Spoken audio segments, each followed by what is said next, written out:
यति परम ज्योति समम समस्तैरनंत पर्यायै दर्पण तल्लिव सकला प्रतिफलति पदार्थ मालिका यत्र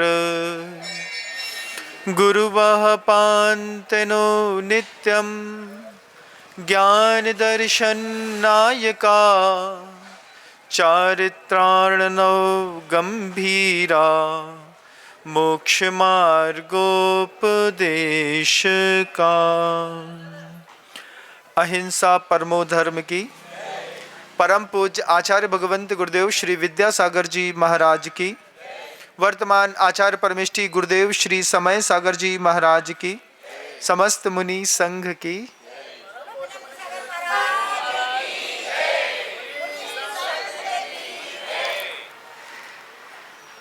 चार प्रकार के दान आगम ग्रंथों में लिखे हुए हैं। आप सबने पढ़ा होगा, औषध शास्त्र अभय आहारा। चार प्रकार का दान है।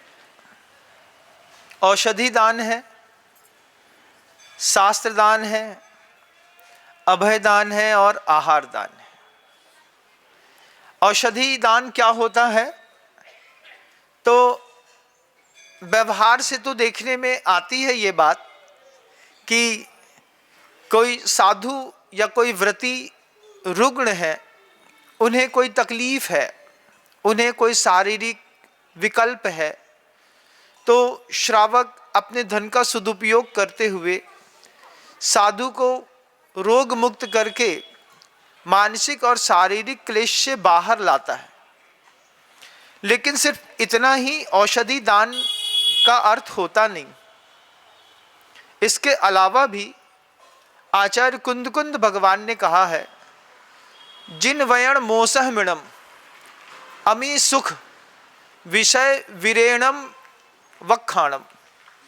आचार्य कुंद भगवान कहते हैं, सबसे बड़ी परम औषधि है जिनेन्द्र भगवान के वचन।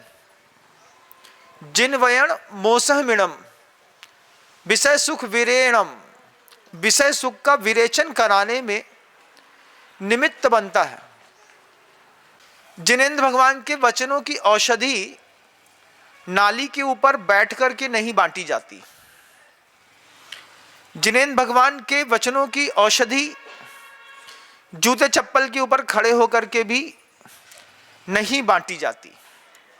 चार प्रकार के दान में जिनेन्द्र भगवान के जो वचन होते हैं, जब उसके दान करने की बात आती है तो गृहस्थ भी तलाशता है एक ऐसा साधु मिले जिस साधु को हम अपने पास में बैठा करके और उनसे औषधि ले सकें।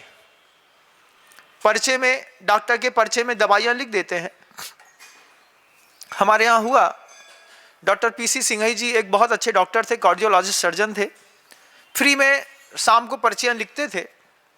तो गांव देहात के एक आदमी ने उनसे पर्ची कटवाई, अपनी बीमारी बताई और बाद में बोला दवाई हमने खा ली है।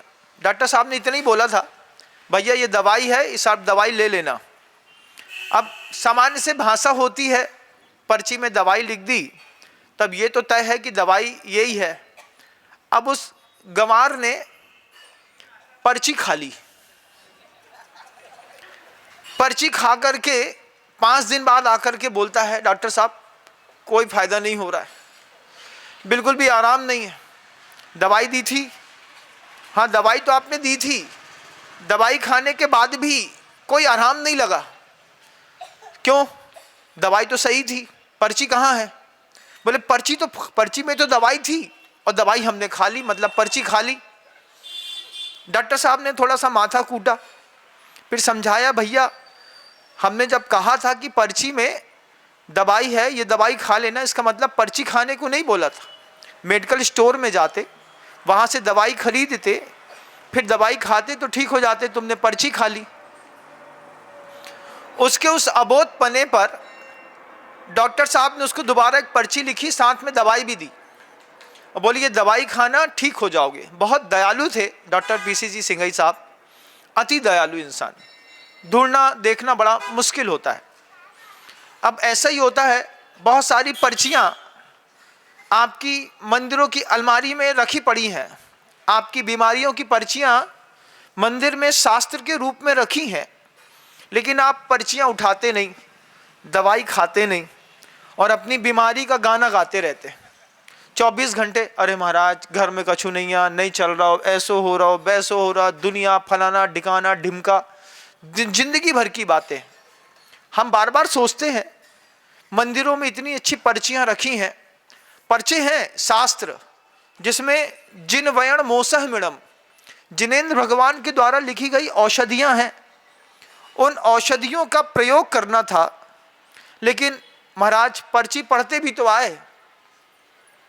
चलो ये बात तुम्हारी मान लेते हैं कि तुमसे जिनेंद्र भगवान की द्वारा लिखी गई औषधि की पर्ची पढ़ते नहीं बनती, शास्त्र पढ़ते नहीं बनता, समझते नहीं बनता, मानते हैं हम तुम्हारी बात। लेकिन कोई डॉक्टर आ जाए, अब डॉक्टर को तुमने रोड में बैठा दिया, जूता चप्पल बगल में खड़े, इतने बगल में जूता चप्पल है, पता चलो रास्ता से एक सुअर निकल जाए, फिर डॉक्टर के रुकने की भी ढंग की व्यवस्था ना हो, तो फिर बात बिगड़ती है। एक चीज हमेशा समझिएगा, जिनेंद्र भगवान की औषधि ना नाली के ऊपर बैठ करके दे सकते हैं, ना जूते चप्पल के बगल में बैठ करके दे सकते हैं। 4 प्रकार के दान में सबसे पहला दान औषध दान, दोनों करते हैं। साधु आपको देता है तो आपकी जिंदगी सुधरती है, और आप सही समय पर सही तरीके से साधु को देते हैं तो साधु का शरीर स्वस्थ रहता है, उसको भी आपके दिए गए भोजन के दान से केवल ज्ञान की प्राप्ति होती है। आपका दान भी कम नहीं है, आपके दान की भी बहुत बड़ी कीमत है। हमने जिनेंद्र भगवान के मंदिर बना दिए, जिनेंद्र भगवान जी का एक बढ़िया व्यवस्थित मंदिर बना दिया, उसको आयतन कह दिया। अब जिनेंद्र भगवान में और साधु परमेष्टि में अंतर होता है, लेकिन कर्म क्षय में जितना निमित्त साधु बनता है इतना कोई नहीं बनता। साधु कर्म क्षय में निमित्त बनते कि नहीं? महाराज आपने बताया था, उसके बाद से हमने अपने परिवार में सुधार लाया और जिंदगी बहुत अच्छी हो गई है। सौभाग्य था, बहुत बड़े सौभाग्य की बात थी। लेकिन जैसे जिन ग्रह होता है ऐसे ही एक गुरु ग्रह भी होता है। सुवर ने आवास दान दिया था मुनि महाराज को बियाबान जंगल में, नाम श्रावकाचार्य में प्रसिद्ध हो गया। सुवर का आवास दान क्या था? गुफा भी उसकी नहीं थी, मुनिराज बैठे थे, उसने बस रक्षा के निमित्त से बाहर खड़े होकर के शेर से लड़ लिया, शेर से लड़ा भिड़ा और साधु की रक्षा हो गई, और श्रावकाचार में सुअर प्रसिद्ध हो गया आवास दान में। जिनेंद्र भगवान का मकान तो आपने बहुत अच्छा बनाया है, लोग आते हैं, बैठते हैं, धर्म ध्यान करते हैं, पूजन करते हैं, समाइक करते हैं, माला फेरते हैं, चले जाते हैं। लेकिन सिर्फ जिनेंद्र भगवान से तुम्हारा होने वाला नहीं है। तुम्हें एक जीवित चेतना चाहिए जिसको मंदिरों में रखी गई सारी पर्चियां पढ़ते बनता हो, सही समय पर सही पर्ची का दिखाते बनता हो, इलाज कराते बनता हो। उस साधु परमेष्टि के लिए भी एक संत निवास होता है।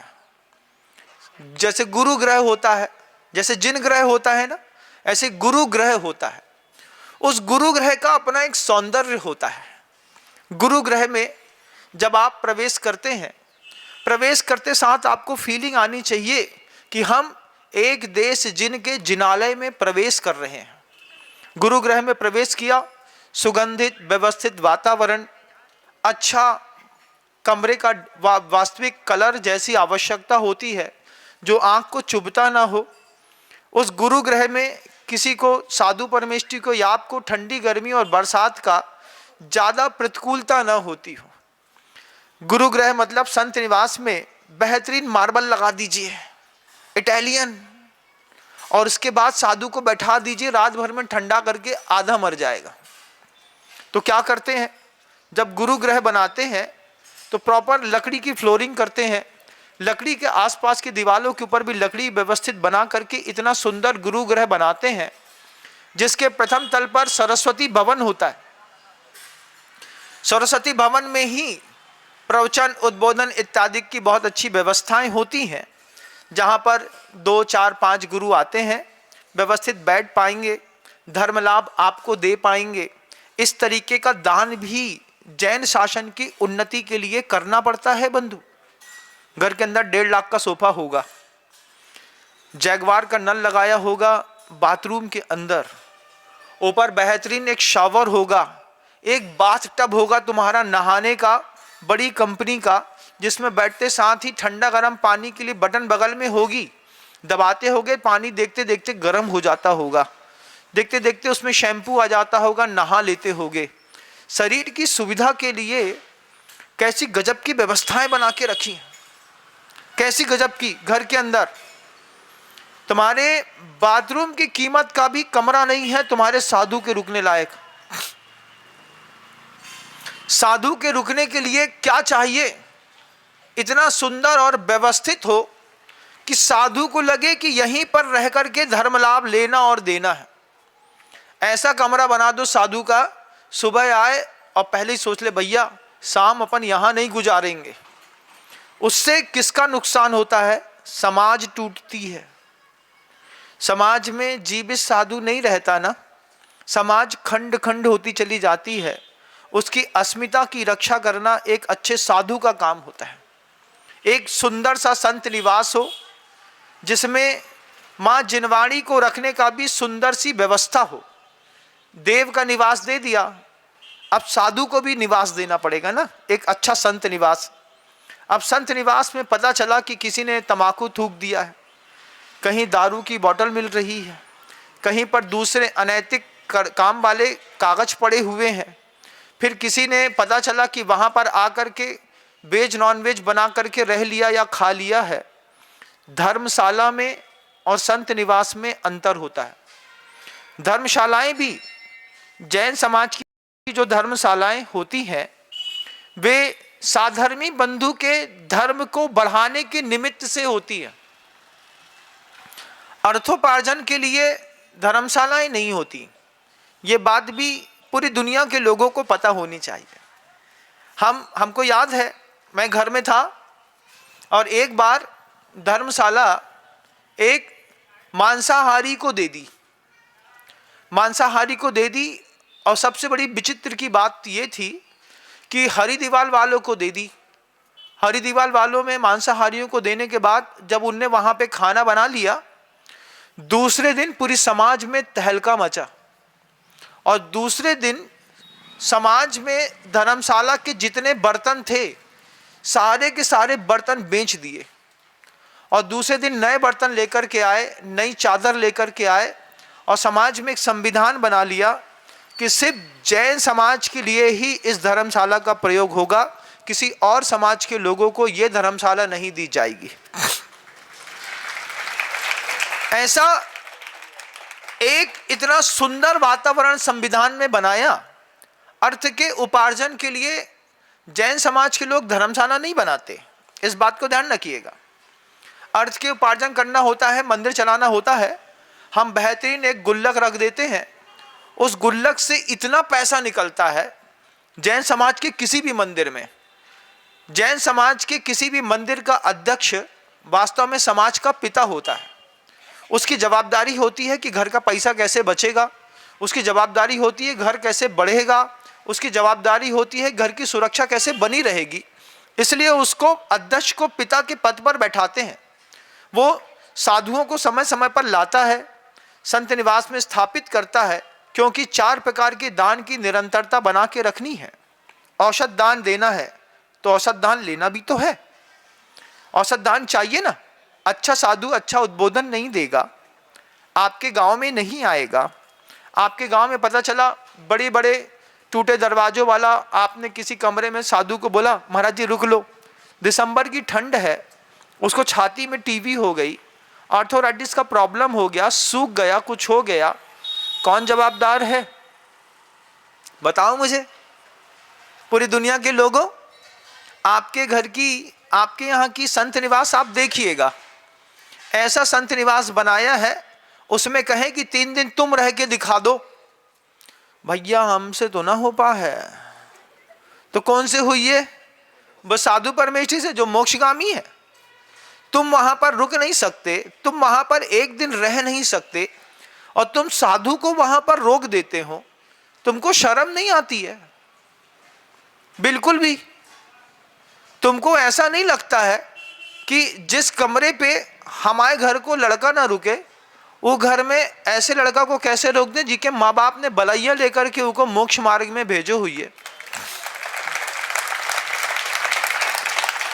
टीका चंदन लगा करके, बिनौली निकाल करके, हजारों लोगों की दुआ लेकर के एक साधु रास्ते पर चलता है। उसकी रक्षा कैसे करी जाती है पता है?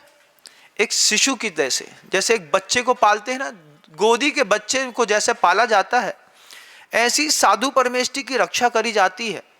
उसका गुरु ग्रह कर्म क्षय का एक निमित्त बनता है, धनोपार्जन का नहीं। दुनिया भर के लोगों के साथ मेरा संवाद है, हर समाज के साथ संवाद है मेरा।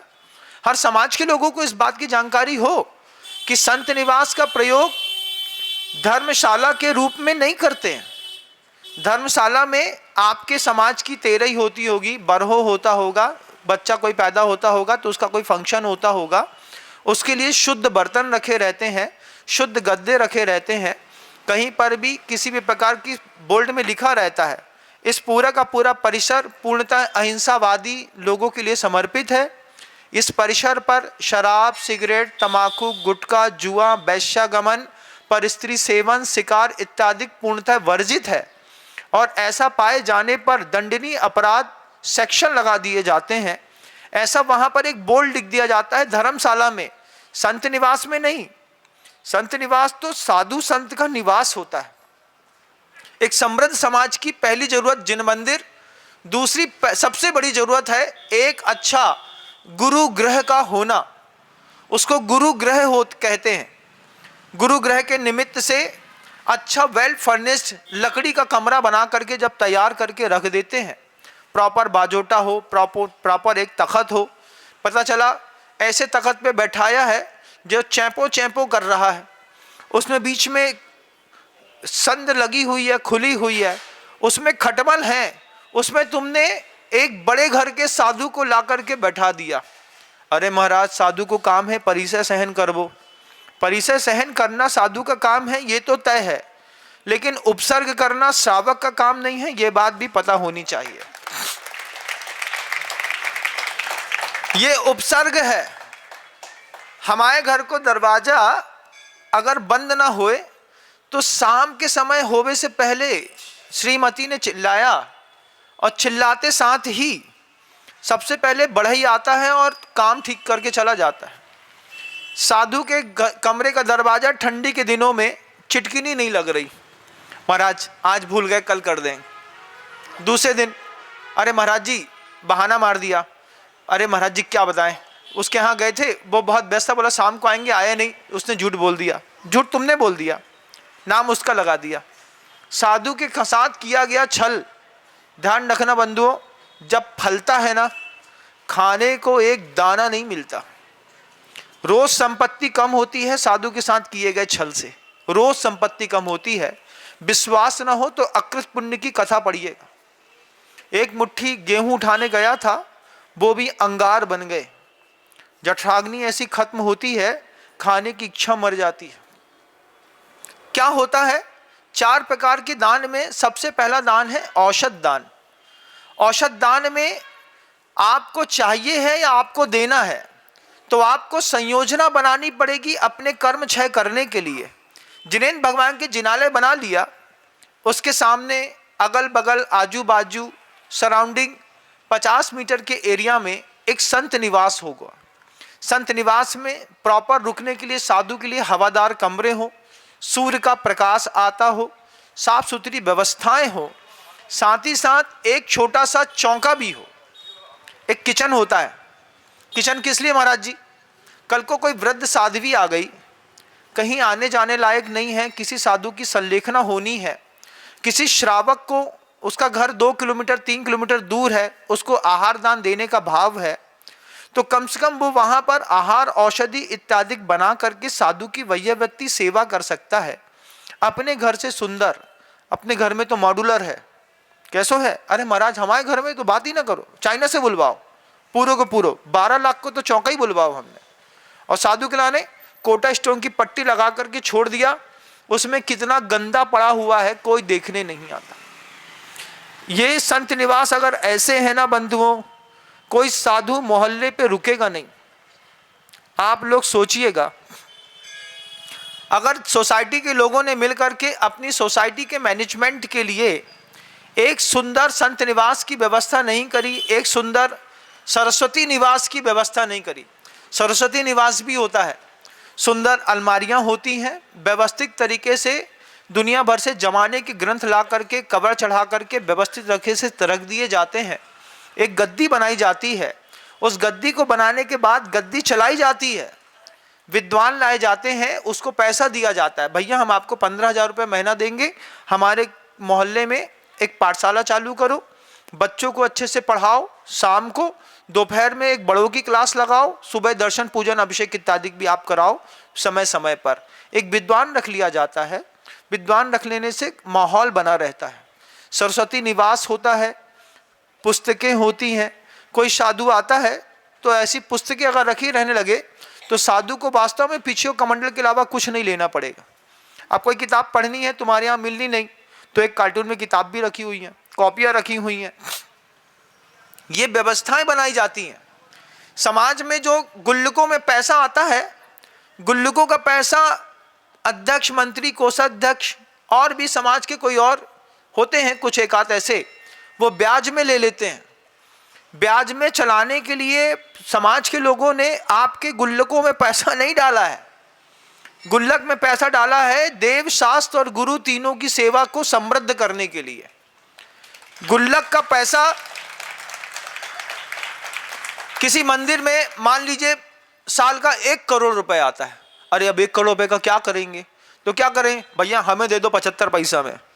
पता चला समाज के किसी कोषाध्यक्ष ने ही, मंत्री ने या फिर किसी नीचे तबके या ऊंचे तबके के आदमी ने, संरक्षक ने मंदिर के गुल्लक से पैसा 1% पे ब्याज पे लेकर के धंधा कर रहा है। ये सारे लोग नरकगामी हैं, सारे के सारे लोग, कोई भी हो, किसी भी समाज का हो, चाहे वो जैन हो चाहे वो अजैन हो। मंदिर के गुल्लक में पैसा डाला था, आपको अध्यक्ष बनाया है, मंत्री बनाया है, कोषाध्यक्ष बनाया है। आप मंदिर का, संत निवास का, समाज का विकास करिए। विकास के निमित्त से किसी महिला ने 10 रुपए डाले, किसी ने 100 रुपए डाले, किसी ने 500, किसी ने 2000, किसी ने 2 लाख, किसी ने अपना मंगलसूत्र भी उसी में छोड़ा होगा। अध्यक्ष, मंत्री, कोषाध्यक्ष की ये भूमिकाएं होती हैं। हम अपनी भूमिकाओं से बाहर जाकर के बैंक बैलेंस बढ़ाने में लगे हैं। बैंक बैलेंस तो एक झटके में बढ़ा लिया जाता है। कैसे महाराज? अष्टांगिका आती है 3 बार की, एक शांति विधान कर लीजिए अष्टांगिका के 8 दिन का, सौधर्म ईशान सानत कुमार बनाएंगे तो 15-25 लाख रुपए जरा सी बात में खड़ा हो जाता है। मंदिर के अंदर कभी पैसे की कमी नहीं रहती बंधुओं। मंदिर एक ऐसी जगह है जहां पर निरंतर लोगों की दान की भावनाएं बनी रहती हैं। लेकिन समाज के अध्यक्ष, कोषाध्यक्ष, मंत्री, महामंत्री, सचिव इत्यादि का काम होता है समाज में आने वाले द्रव्य का, धन का सदुपयोग करना, ना कि दुरुपयोग करना। अर्थोपार्जन के लिए न देव का जिनालय है, न गुरु का संत निवास है, न धर्मशाला है। मंदिर का अर्थोपार्जन तो एक विधान करने से हो जाता है। साल में 3 विधान करिए, 3 विधान करेंगे, सिद्ध चक्र महामंडल विधान, 20-23 60 लाख रुपए जरा सी बात में खड़ा है। खर्चा है ही कितना मंदिर का? मंदिर का खर्चा मुश्किल से साल भर का 15 लाख रुपए। अगर 1 लाख रुपए महीना भी खर्चा करते होंगे तो 12 लाख रुपए। इतना भी खर्चा होता नहीं है, लेकिन मान लीजिए हो भी जाता है तो खर्चा की पूर्ति करने के लिए सिर्फ अष्टांगिका की, तीनों अष्टांगिकाओं में एक एक विधान रख लीजिए। सौधर्म ईशान सानत कुमार कुबेर बनाएंगे और मंदिर के खर्च चलते रहेंगे। लेकिन जब हम बड़ी बड़ी धर्मशालाओं को व्यावसायिक रूप देते हैं, किसी एक के हाथ में धर्मशाला दे दी, अरे महाराज अब फालतू में खड़ी है तो खड़ी होवे के चक्कर में कम से कम पैसा ही याद रहेगा। बिल्कुल नहीं। संत निवास बनाइए, सुंदर बनाइए, इतना सुंदर बनाइए कि एक साधु एक बार यहां से होकर के गुजरे आपके गांव से, आपके संत निवास से, तो दूसरे साधु से खुद बोले कि समाज एक नंबर है, मंदिर एक नंबर है, संत निवास एक नंबर है, जंगल जाने की व्यवस्था एक नंबर है, वहीं रुकना, वहीं उसी समाज में रुकना, समाज की भक्ति एक नंबर है। ऐसे साधु आएंगे, बैठेंगे, धर्म लाभ देंगे, जवान बच्चियां सुधरेंगी, लड़के सुधरेंगे, समाज का माहौल सुधरेगा। 2 साधु 3 साधु मोहल्ले में रहता है ना, तो साधु के रहने मात्र से, साधु प्रभावक हो या ना हो, प्रवचनकार हो या ना हो, साधु मात्र मोहल्ले में है, कितना परिवर्तन आता है पूरी समाज में। 3 घर में चौके लगेंगे तो एक दिन पहले से चिंता होगी, पानी छानबे को छन्ना ले आओ, दूध ले आओ, सब्जी ले आओ, गेहूं साफ कर लो, चक्की धो लो, फलानी काकी को बुला लो, सीमा को, मनीषा को, मोना को, मालती को, सबको बुला लो। काहे चौका लग रहा हो, सोले की व्यवस्था बनती, घर के अंदर का वातावरण सुधरता। लेकिन ऐसे लड़के हैं रात दिन में 10 बजे तक सोते रहते हैं, चौके के नाम पर बच्चे 5 बजे सुबह से उठ जाएंगे, झाड़ू पोछा लगा लेंगे, साफ कर लेंगे। साधु बैठा है संत निवास में, माहौल बदल रहा है आपके घर का, कितना सुंदर वातावरण बना है, कितना सुंदर वातावरण। और उसमें कोई ये बोले कि महाराज को रुकने हो सो रुके, जाने हो सो जाए, तो फिर महाराज तो चले जाएंगे। महाराज अपने आप में खरबपति होते हैं, हम जहां बैठ जाएं वहीं पे भर के जाते हैं, कभी लेके नहीं जाते, हमारी आदत पे है। समाज हमें हाथों में लेती है, वो जानती है कि ये साधु कहीं भी जाएगा 15-50 लाख रुपए दे करके आएगा, कभी कुछ लेकर के नहीं आएगा। महाराज जी आपका कैसे चलेगा? हमारी चिंता मत करो, हमारी चिंता पालने वाले अमित बहुत मिलेंगे, बहुत सारे ऐसे लोग मिलेंगे जो हमारे कमरे में बोल जाते हैं, हम हैं महाराज श्री, हम सब करेंगे, आप चिंता नहीं करिएगा। हमारी चिंता बिल्कुल मत करो, अपनी चिंता करो, अपने बच्चों की चिंता करो, समाज की चिंता करो, समाज की जवाबदारियां समझो। और मंदिरों में रखी हुई जो पेटियां होती हैं उसकी एफडियां मत करो, एफडी से धन बर्बाद होता है। समाज के बीच में घोषणा करो, समाज की एक मीटिंग लगा दी, ट्रस्ट की एक मीटिंग बना दी, पूछ लिया, समाज के लोग भी हैं उनको बता दिया 3 महीने की में 47 लाख रुपए की रकम आई है, 15 लाख आए हैं, 5 लाख आए हैं, 7 लाख रुपए आए हैं। इस 7 लाख रुपए का उपयोगिता क्या हो सकती है, अच्छी से अच्छी चिंतन कर लो। औसत दान में, शास्त्र दान में, आहार दान में, अभय दान में, इन 4 प्रकार के दान में उस धन का प्रयोग करना है। तो औसत दान में साधु की कोई सेवा हो सकती है, बिहार में वो पैसा खर्च किया जा सकता है, उनके आहार इत्यादि में भी उनकी व्यवस्थाएं बनाने के लिए भी संयोजनाएं बनाई जा सकती हैं, क्योंकि देव शास्त्र और गुरु को द्रव्य समर्पित किया है। देव शास्त्र और गुरु 3 को द्रव्य समर्पित है। वो शास्त्र को द्रव्य समर्पित है, पैसा निकाला, अलमारी टूट गई थी, नई अलमारी ले आए महाराज जी, बहुत अच्छी अलमारी है, साफ सुथरी है, शास्त्र खराब नहीं होंगे। शास्त्र फट गए थे, फटे हुए शास्त्र उठाए जाते हैं, उनका विसर्जन किया जाता है विधिवत, नए शास्त्र ला करके रखे जाते हैं। साड़ियां बदलने में माहिर हैं, शास्त्र बदलने में माहिर नहीं है। शास्त्र कैसो, वो पन्ना चिंदी चिंदी फट रहे हैं, अरे फटन दो, मंदिर की आए, अपनी कौन सी घर की आए। घर का शास्त्र अगर एक बच्चा एक किताब लेकर के आ जाए, प्रॉपर व्यवस्थित कवर चढ़ाएगा, हाथ पैर धो करके उसको उठाएगा, पढ़ेगा, कोशिश करेगा कि जितनी साफ आई थी इतनी साफ चली जाए, इसके पैसे भी सूल हो जाएंगे। मंदिर की पुस्तकें माँ झिनवाणी को जाकर के देखो, किसी के पैर गल गया, किसी के हाथ गल गए, बेचारी नीचे से फटी है, ऊपर से फटी है। तुम्हारी माँ ही फटी हुई है अगर, और तुम फटी हुई माँ का उपयोग कर रहे हो, सोचो तुम्हारे जीवन की जीवंतता कैसे जीवंत होगी। ये सब चिंतन के विषय रहते हैं। समाज में बहुत बड़ा काम नहीं होता है, समाज में धन बहुत आता है। मंदिर खोल लीजिए, कहीं पर भी बेहिसाब संपत्तियां आती हैं, लेकिन बेहिसाब संपत्ति का प्रयोग देव शास्त्र गुरु और साधर्मी को उठाने और विकास के लिए किया जाता है। इसके लिए अध्यक्ष बनाए गए। कोई बच्ची है, नहीं पढ़ पा रही है, किसी महिला का ऑपरेशन होना है, उसके पास पैसा नहीं है, कोई बच्ची है उसको विदेश जाना है, उसके पास पैसा नहीं है, समाज के पास पैसा रखा है, एफडी तो रखी रहेगी, तम्बाकू खा करके हाथ में चूना लेके अरे यार तो डिमांड ठंडा नहीं, चलो अभी और टाइम लगेगा, ये नौटंकी तो कर लेंगे, लेकिन मंदिर का पैसा उठा करके साधर्मी के विकास में नहीं देते हैं। मंदिर इंसान के लिए बना है, मंदिर उस व्यक्ति के लिए बना है जो उस मंदिर की देहरी को रोज चूमता है, पैर पड़ता है, सेवा करता है, झाड़ू पोछा लगाता है, उसकी सेवा के निमित्त से धन जो मंदिर के अंदर आता है। समाज के अध्यक्ष, मंत्री, कोषाध्यक्ष को कोई अधिकार नहीं है, किसी भी मंत्री अध्यक्ष को, कि एफडीआं बना करके पैसा घुसा करके बैंक में घुसाते रहो। एक बार एफडी में पैसा बैंक में जाता है, जीवन में कभी नहीं निकलता। बंधु, आप बताइए मुझे, आपने बचपन में एक एफडी बनवाई होगी, आज तक उसको रेनोवेट कराते होंगे, कभी खोलने का मौका नहीं पड़ा होगा आपके जीवन में। एक बार बैंक के लॉकर में जो गोल्ड रख दिया, जो एफडी रख दी, जो पासबुक रख दी, जीवन में इतना तेज पुण्य है हम सबका कि हमको कभी भी हमारे संग्रहित धन को उठाने की जरूरत नहीं पड़ती। संग्रहित धन और संग्रहित होता जाता है, भोगाकांक्षाओं, लिप्साएं बढ़ती चली जाती हैं, लेकिन धन कभी किसी के उपयोग नहीं आता। मंदिर से निकला हुआ पैसा बैंक में गया और बैंक से निकल करके पूरा का पूरा पैसा स्लॉटर हाउस में चला गया। दूसरा, तुम्हारे मंदिर के पैसे की रकम से गाय काट रहा है, मुर्गी के पोल्ट्री फार्म खोल रहा है, मछली पालन के केंद्र खोल रहे हैं, रेशम के कीड़े बनाए जा रहे हैं, मारे जा रहे हैं, तुम्हारे पैसे से, मंदिर के पैसे से। मंदिर के पैसे का क्या, बहुत सारी संस्थाएं ऐसी हैं, अकूत संपत्ति आती है जिनालयों में, आप सिर्फ एक डोनेशन बॉक्स रख दीजिए, कभी भी खाली नहीं निकलता। 3 महीने में, 2 महीने में जब खोलेंगे 10, 12, 15 लाख रुपए निकलना आराम की बात है।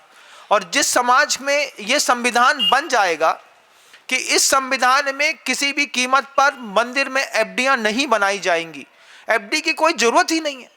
जिस दिन मंदिर में भगवान को, शास्त्र को, गुरु को पैसा निकल चाहिए हो, जरूरत पड़े, मंदिर बिगड़ गया है, सुधारना है, कुछ ठीक करना है, रोड पे एक बार साधर्मियों के पास निकलो तो सही, भैया 1.5 लाख रुपए दो, 1.5 दो, जरा सी बात में 2 करोड़ रुपए हाथ में दिखाई देगा, जरा सी बात में।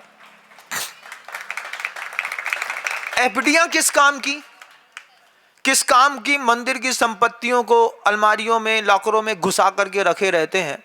क्या काम आता है वो बताओ, किसके काम आता है? वो काम आता है मछली मारने के, बैंक में डाल करके। ये जैन धर्म नहीं है, ध्यान रखियो। और एक नहीं, पूरी दुनिया के समाज के लोगों को बोल रहा हूं, पूरी दुनिया की समाज सुने इस बात को कि जैन समाज के मंदिर की संपत्ति की एफडीआं नहीं बननी चाहिए। एफडीआं बनती हैं, बैंकों में रखी जाती हैं, स्लॉटर हाउस में स्टार्टिंग में पूरा का पूरा पैसा चला जाता है। पोल्ट्री फार्म में पैसा गया, तुम पापी कहलाए, वो अध्यक्ष मरेगा, नरक में जाएगा जिसने एफडी बनाई है, मरेगा वो। किसी भी समाज का अध्यक्ष हो, किसी भी शहर का अध्यक्ष हो, क्यों? एफडीआं बना करके तुमने अपनी समाज का शुद्ध पैसा मुर्गी पालन के केंद्रों के नाम पर भेज दिया बाहर, और कभी निकालने की बात नहीं है। मंदिर का पैसा निकालो, मंदिर के पैसे की मंदिर को जरूरत है, मंदिर के पैसे की शास्त्र को जरूरत है, मंदिर के पैसे की गुरु को जरूरत है। एक अच्छा संत निवास बनाओ, इतना सुंदर और व्यवस्थित संत निवास, आसपास जंगल की जमीन खरीदो जहां साधु शौच के लिए जा सके, उसका धर्म ध्यान हो सके, उसमें पैसा लगाओ। जमीन खरीदो, पैसा लगाओ, व्यवस्था बनाओ। देव, शास्त्र और गुरु की, तीनों की जिस दिन व्यवस्था बन गई, उस दिन मोहल्ले में जैन हो या अजैन, सब समृद्ध होते चले जाएंगे, सब। लेकिन समाज का रुख अलग है। पद एक ऐसी चीज होती है, एक बार जो चिपका के बैठो सो उठवे को नाम ही नहीं ले। कक्का उठो, अरे हाँ तो उठ रहे, थोड़ी और, थोड़ी और, थोड़ी और, थोड़ी और, थोड़ी और, थोड़ी और, ऐसा कोड़ी हो जाता है इंसान। मैंने देखा ऐसे बड़े बड़े क्षेत्रों के ट्रस्टियों को, अध्यक्ष को देखा, बंदूक की नोक पर वो अध्यक्ष मंत्री का चुनाव कराते हैं, गुंडागर्दी करते हैं, पैसा बांटते हैं, और उसके बाद क्षेत्र का अध्यक्ष बनते हैं। कोई ना कोई तो निजी स्वार्थ होगा, कोई ना कोई होटल खोली होगी, कोई ना कोई नौटंकी तो तुमने करी होगी, ये बात तो तय है। क्योंकि अध्यक्ष के पद से चिपकने में तुम्हें मजा किस बात का है, जब तुमको मंदिर का पैसा खाना नहीं है, जब तुमको मंदिर के पैसे का उपयोग घर में करना नहीं है, तुम पोजीशन में चिपके काहे हो भैया? तुम्हारे नीचे का ग्लू लग गई है, काय चिपके हो? लेकिन लोग चिपके मिलते हैं बिल्कुल, हम नहीं छोड़ेंगे, करंट मारता है। क्यों? दूसरा करेगा और दूसरा कोई अमिताभ बच्चन पैदा हो गया तो अपनी तो चली ही गई, आज नहीं तो कल तो मरेंगे ना, उसके बाद कोई भी संभाले, अभी नहीं। ये एक घर की, दो घर की, 5 घर की नहीं, पूरी दुनिया में जितनी भी समाजें हैं, जितने भी धर्मायतन पल रहे हैं, वैष्णव संप्रदाय के हों, सनातनियों के हों, जैनों के हों, बौद्धों के हों, मुसलमानों के हों, किसी के भी हों, हर समाज की ये सबसे बड़ी प्रॉब्लम है कि हम देव शास्त्र और गुरु की रक्षा के लिए मंदिर का पैसा उपयोग नहीं करते। आज आपके मंदिर के पैसों की जरूरत जहां पर है वहां लगाइए। भोपाल में हबीबगंज में एक 324 कमरों की धर्मशालाएं बन रही हैं। किस लिए? किस लिए? आपके घर की बच्ची वहां से निकल करके, मान लीजिए मध्य प्रदेश की है, उत्तर प्रदेश की है, वहां पर यूपीएससी एमपीपीएससी के एग्जाम देने के लिए जाएगी, कहां रुकेगी? तो गुरु जी का भाव था, आचार्य भगवंत गुरुदेव श्री विद्यासागर जी महाराज जी का भाव था कि 324 कमरे की ऐसी धर्मशालाएं बनाओ कि हर समाज, हर मोहल्ले का एक एक कमरा हो। एक एक कमरा, राशि सिर्फ 5.5 लाख रुपए की, एक कमरा इस सुखलिया समाज का भोपाल के अंदर, उसमें 4 बेड होंगे। 4 बेटियां कभी भी जाकर के उस कमरे में रह सकती हैं, वहीं पर रह करके अपने शील का पालन कर सकती हैं, सामने भगवान को देख सकती हैं, वहीं गाड़ी उठाएंगी, वहीं पे भोजन करेंगी, वहीं पे 10 दिन, 15 दिन, 25 दिन, 50 दिन रुकेंगी और एक बार वन टाइम के इन्वेस्टमेंट में एक 324 कमरे की धर्मशाला भोपाल में, इंदौर में ऐसे खड़ी हो रही हैं। आचार्य भगवंत के आदेश और उपदेश से अभी तो भोपाल की तैयारी कर रहे हैं, हबीबगंज की।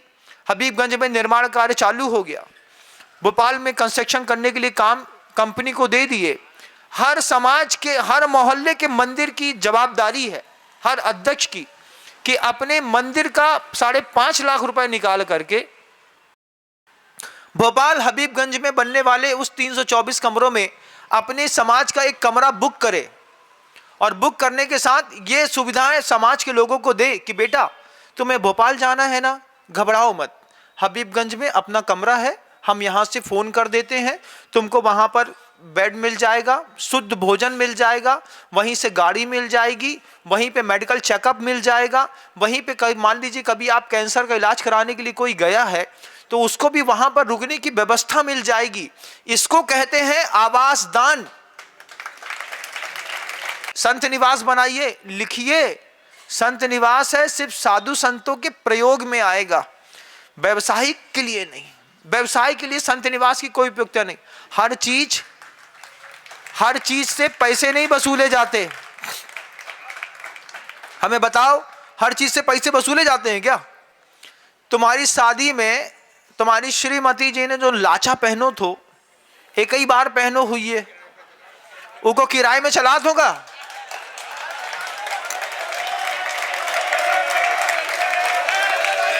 बताओ, अपनी श्रीमती शादी का कोट पहन लिया बढ़िया, वो कोट किराए में ले लो भैया, तुम भी अपना ब्याह कर लो हमारे कोट से। होता है क्या? नहीं। क्या?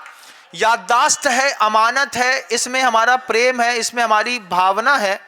जैसे हम अपनी श्रीमती को लाचा किराए में नहीं चलाए, ऐसी संत निवास कभी किराए में नहीं चलाए जाए, ये बात ध्यान रखियो।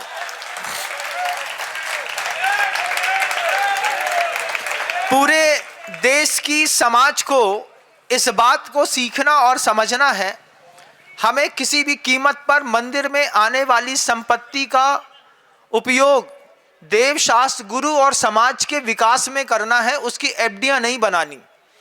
एफडी बनाने की कोई जरूरत नहीं है। आपको लगता है आपके पास कैश आ गया है, आप कैश को उठा करके उसका सिल्वर खरीद लीजिए, महीने के महीने उठा करके बैंक के लॉकर पे रख दीजिए, धन सुरक्षित रहेगा, आड़े वक्त में आज नहीं तो कल काम आएगा। लेकिन अगर आपने उसका नोट बना करके बैंक में जमा कर दिया, आपके नोट की यात्राएं शुरू हो गई, वो कहीं भी जा करके पाप काम में निमित्त बनेगा। अपराधी समाज के अध्यक्ष, मंत्री और कोषाध्यक्ष, 3 के सिग्नेचर लगते ना कि 4-5 के लगते हैं? 3 के लगते ना, ये तीनों नरक जाएंगे। जिसके भी सिग्नेचर लगते हैं समाज में, एफडी बनाने में तुमने उठा करके बैंक बैलेंस में अगर नोट जमा कराए हैं मंदिर के, तो अध्यक्ष, मंत्री, कोषाध्यक्ष तीनों नरकगामी। क्यों भैया? तुम उसका सिल्वर खरीदो, बाजार में जाओ चांदी खरीदो, 5 किलो, 1.5 किलो, 2 किलो, 2.5 किलो सिल्लियां बिकती है ना, उठाओ, उठा करके सुरक्षित रख दो। ये मंदिर की संपत्ति है, इसका स्वामी भगवान पार्श्वनाथ है, भगवान महावीर स्वामी हैं, आदिनाथ हैं, 24 तीर्थंकर हैं, उनकी संपत्ति के स्वामी वो हैं। हम इनकी संपत्ति को स्लाटर हाउस में नहीं बेच सकते। तो जब आपने उस संपत्ति को सुरक्षित रख करके बैंक में सुरक्षित रख दिया, या फिर कोई समाज का श्रेष्ठी है जिस पर अति विश्वास है, अति दानशील है, उसके पास सुरक्षित रख दिया तो ठीक बात है, साहूकारी कर लो। लेकिन इस तरीके की नहीं कि बैंक का पैसा बैंक में जाकर के जमा कर दिया। मंदिर में, बैंक में मंदिर का पैसा जमा नहीं करना, उसका उपयोग करो। 9 देवताओं में जिनेन्द्र भगवान का जिनालय भी एक देवता कहलाता है। जिन धर्म, जिनागम, जिन चैत्य और चैत्यालय। चैत्यालय एक देवता है कि नहीं? ये देवता है। अब देवता के मुंह में तुमने जूता मारा, मंदिर के ठीक सामने, मंदिर के ऊपर ही तुमने जूते उतारे। हमने देखा इंदौर शहर के अंदर सुमति धाम में, सपना जी, मनीष जी गोदा के यहाँ मंदिर जी के दरवाजे से 50 फीट दूर जूता उतारो, वहीं पे पैर धो, फिर वहां से चल करके यहां आओ, क्योंकि मंदिर की पवित्रता बनाए रखना हमारी जवाबदारी है। ये खूबसूरती, इस खूबसूरती का उपयोग आप भी कर सकते हैं। थोड़ी सी अगर व्यवस्थित व्यवस्था बना ली जाए तो, कि मंदिर जी के बाहर, पहली बात तो यह है कि मंदिर जब भी आना पड़ता है, बिना चप्पल जूता पहन करके घर से मुनिवत आना पड़ता है, ईरपा शुद्धि के साथ। और कई लोग तो सोले की चप्पल पहन करके, शुद्धि के वस्त्र पहन करके मंदिर आते हैं। घर के अंदर से सोले के धोती दुपट्टा पहन करके और चप्पल पहन करके आते हैं, तो वही चप्पल पहन करके बेदी में चढ़ जाओ, सोलह की तो है ही नहीं महाराज। बाहर तक तो आएंगे, रास्ते में गोबर पड़ा रहता है, गू पड़ा रहता है, कुछ गंदे पदार्थ पड़े रहते हैं। पैर की शुद्धि पानी से धोने मात्र से पैर की शुद्धि हो जाती है, इस बात को ध्यान रखिएगा। कभी भी मंदिर आइए तो धोती दुपट्टा अगर घर से पहन करके निकले हैं तो कभी भी मंदिर जी के अंदर आप आए, पैर धो करके आप चढ़ जाएं, कोई दिक्कत नहीं है। लेकिन अगर आपने जूता चप्पल पहन करके आए हैं, वो आदमी अपवित्र हो गया। जूता चप्पल पहन करके थाली में बगल में रख के खा सकते क्या? नहीं ना। चौके की चप्पल चलती होंगी आपके घर के अंदर, मंदिर की चप्पल नहीं होती। ये स्टैंडर्ड अमेरिकन कल्चर है, इंडियन कल्चर नहीं है।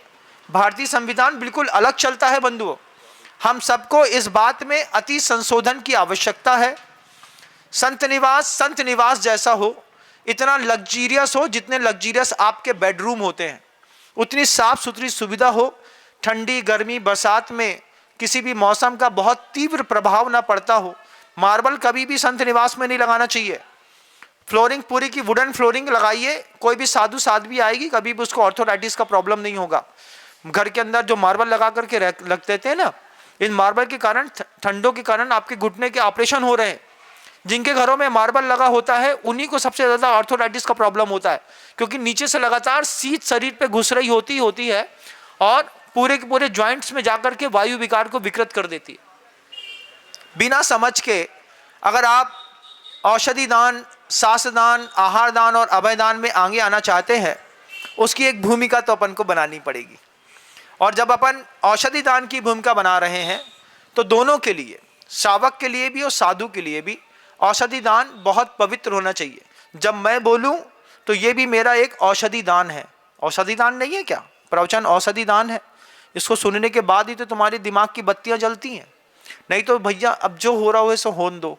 लेकिन जैसे ही हमारा प्रवचन रिलीज होकर के पहुंचेगा तो आदमी स्टेटस फंसाएगा। देख विनम सागर जी ने क्या बोला है, जरूरी है ये। समाज के सुधार के लिए भौंसा खाता नहीं चलेगा। समाज के अध्यक्ष, मंत्री, कोषाध्यक्ष, उपाध्यक्ष, सचिव और भी जो कार्यकारिणी के सदस्य होते हैं वो समाज के, मंत्री के, ट्रस्ट के सेवक होते हैं, मालिक नहीं होते।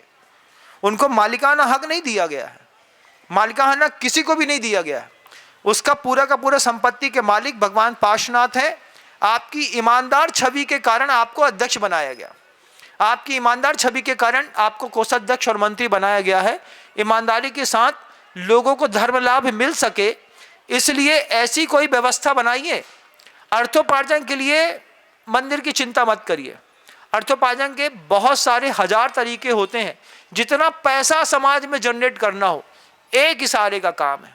आप उपाय अपनाइए, 3 विधान करिए, आपके पास संपत्तियां आ जाएंगी। हर साल छोटे छोटे नए दानदाता पैदा होते हैं।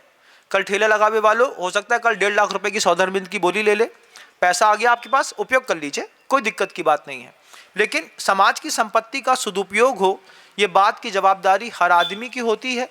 4 प्रकार के दानों में सिर्फ औषधि दान की बात में ही सिर्फ एक गुरु ग्रह की बात आई है। जैसे जिन ग्रह ये है, जिन ग्रह के सामने गुरु ग्रह है और जिन ग्रह, गुरु ग्रह के साथ एक सरस्वती ग्रह भी बहुत सुंदर हो। सरस्वती भवन होना चाहिए। नीचे हॉल निकला है, उसमें बढ़िया व्यवस्थित अलमारियों के साथ सरस्वती भवन बना दिया। किसी को स्वाध्याय करना है उसके लिए चटाई लगा दी, आसन लगा दिया, व्यवस्थाएं बना दी, उसको कूलेंट कर दिया, व्यवस्थित कर दिया। कोई आएगा, महाराज जी हमारा सरस्वती भवन बहुत सुंदर बना है, हम लोग वहीं पे बैठ कर के धर्म ध्यान करते हैं। शाम को कोई आएगा, वैराग्य भावना का पाठ कर लेगा, कोई उद्बोधन सुन लेगा, कोई पंडित जी को बुला लेंगे, कोई छुल्लक जी, आरिका जी, एलक, मुनीश, आचार्य, कोई भी आएगा। जब तक उसकी व्यवस्था नहीं बनाओगे तो कोई क्यों आएगा। व्यवस्थाएं बनाना जरूरी है। आज शब्दों को विराम दूंगा, लेकिन अपेक्षा रखूंगा जहां तक यह प्रवचन दूर तक पहुंच रहा है वे सारे लोग अपने मोहल्ले की समाज को अपडेट करें और दुनिया भर के कहीं के भी समाज हो, वो भोपाल हबीबगंज में बनने वाले 324 कमरों के एक बहुत बड़े, जिसका नाम विद्या निलयम रखा गया है, उस विद्या निलयम में अपने समाज का एक कमरा बुक करें। कल को आपके समाज के किसी भी परिवार की कोई भी बेटी भोपाल पहुंचेगी तो भोपाल पहुंच करके कम से कम उसको शुद्ध भोजन, आवास, उसकी शील की सुरक्षा, रक्षा, व्रत के साथ, अगर मान लीजिए बाई चांस पैसे की कमी पड़ गई है तो वो उसी ऑफिस से, विद्या निलयम से अपनी पैसे भी ले सकती है, अपनी पढ़ाई जारी रख सकती है।